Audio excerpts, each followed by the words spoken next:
Бүгін Бразилияның Рио-де-Жанейро шаарында БРИКСтің 17 саммиті башталғаны туралы ертең менен маалымат бергенмин. Ага бардык өлкөлөрдүн эле жетекчилери келе алган жок. Ошонун ичинде Россиянын президенти Путин да келе алган эмес. Бирок ал видео связь аркылуу азыр жаңы эле сүйлөп бүттү.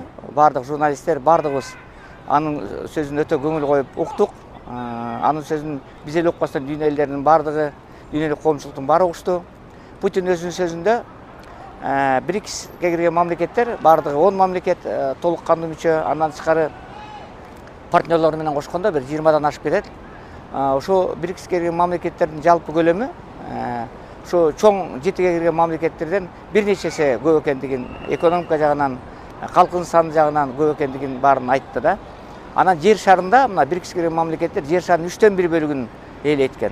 Анан дүйнөлүк экономиканын 40%-нен көбүрөөктү ээлейт да. Ал эми чоң 7ге кирген мамлекеттер мунун жарымы да болбойт да. 4 эсе ылдый турат да. Мына ушул аябай чоң статистикалык чоң жыйынтык болду. Путиндин сөзүн ошол БРИКСке катышып аткан журналисттер, коомчулуктун өкүлдөрү, баягы эксперттердин баардыгы ушу дүйнөгө таратып атышат.